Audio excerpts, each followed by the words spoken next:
Las Sagradas Escrituras describen al Templo de Salomón como una de las más importantes y bellas construcciones de su reino.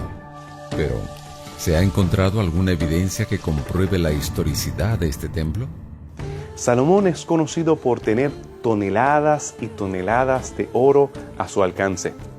Oro precioso, oro de Ofir, que llegaba por los puertos de Acaba, en la parte sur de Israel.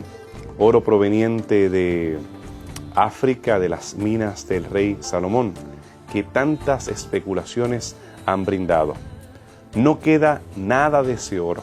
De las estructuras colosales, como fue su palacio, apenas quedan algunos fundamentos y algunas de las columnas, las cuales recientemente se han excavado y demuestran que sí, había una estructura grande entre el templo y la ciudad baja.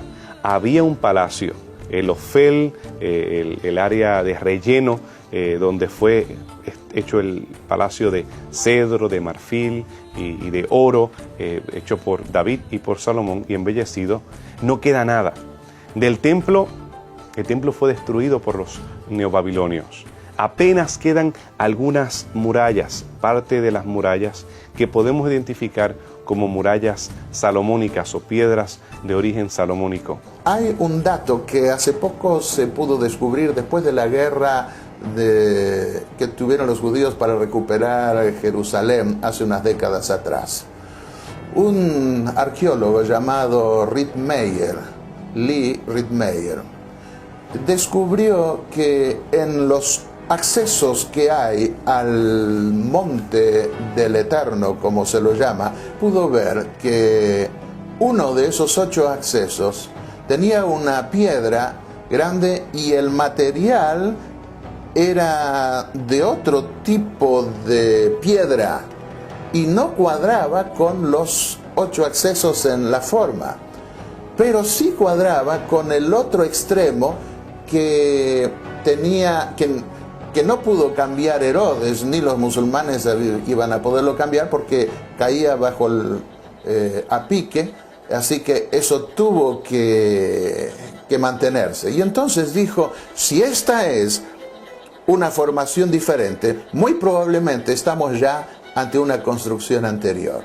Y efectivamente comenzaron a hacer con datos históricos que tenían sus cálculos, ver cómo cuadraba. Encontraron las medidas exactas que dice la Mishnah, que dice también el Talmud, confirmado por el Talmud de los judíos, el historiador Josefo. Y así pudieron descubrir lo que creen el lugar exacto de allí a través de las cuevas que hay debajo del templo de Salomón o de ese Monte del Eterno. Pudieron llegar a hacer los cálculos como para saber el lugar exacto en donde estuvo el templo de Salomón. El único artefacto que es relacionado al templo ha sido encontrado y fue vendido al Departamento de Antigüedades de Israel por $500,000.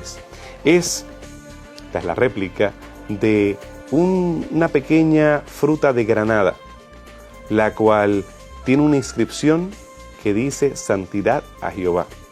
La fruta de granada era muy especial en la iconografía del antiguo Cercano Oriente por tener muchas semillas adentro. Era un símbolo de fertilidad, y de las pocas figuras que eran aceptadas en el templo, la granada era una de ellas. Era aceptada como decoración, era utilizada tanto en el traje del sumo sacerdote como también en los instrumentos. Sin embargo, recientemente esta hermosa inscripción en marfil ha sido cuestionada y ha sido dudada su legitimidad.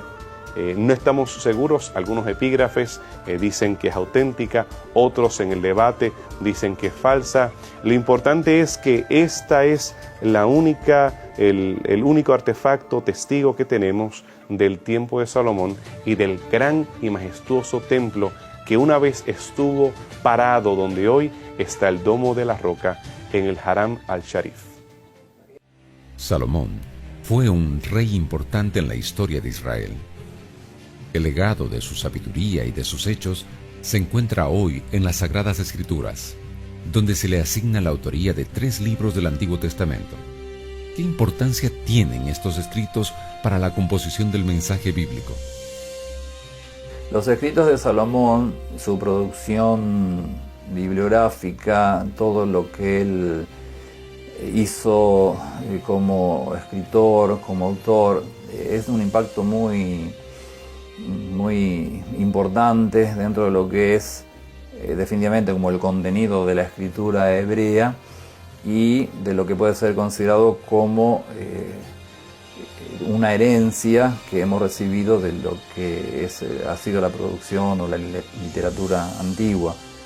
Los escritos de Salomón están llenos de significado. ¿Cuántas veces pude ver a algunas personas que cuando tuvieron por primera vez la Biblia y llegaron a comenzar a leer el libro de Salomón? Pienso ahora en específico una persona cuando tenía 18 años estaba colportando en San Luis vendiendo libros para ganarme los estudios.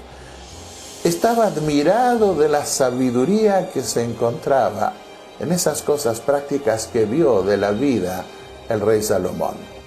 Los escritos de Salomón son muy especiales. Sus proverbios nos hablan acerca de la sabiduría de un padre a un hijo. Y cuando uno lee los proverbios, en realidad difícilmente uno pudiera encontrar, pensando en una literatura que nos llegara de 3.000 años para aquí, o de 3.000 años de antigüedad, algo tan práctico, tan actual y tan hermoso. Uno lo lee y parece que hubiera sido escrito ayer para las situaciones de la vida actual. El Cantar de los Cantares es un libro especial. Yo diría que cualquier hombre casado que lee el Cantar de los Cantares quiere abrazar a su esposa. Es un canto al amor, al verdadero amor de una pareja, de primeramente novios, que luego contraen enlaces, se casan, y realmente es una belleza, diríamos, ese canto, ¿no? Desde el punto de vista poético es una joya.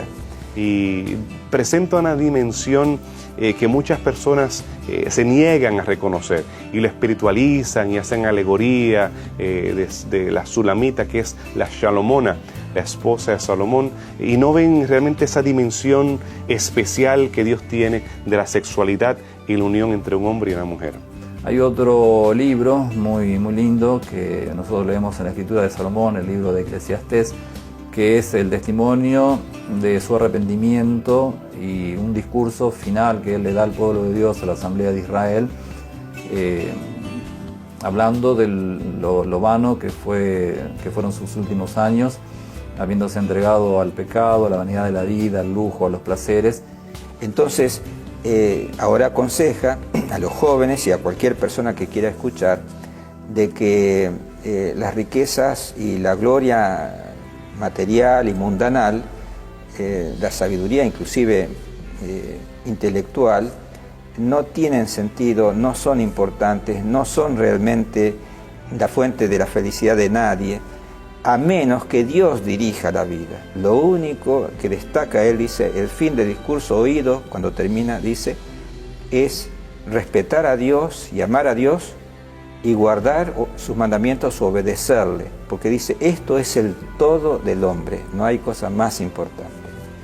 De manera que es un buen epílogo, a pesar de esos altibajos, de una vida llena de riquezas, diríamos, ¿no? Y de cosas muy interesantes que ha dejado el registro bíblico para la posteridad.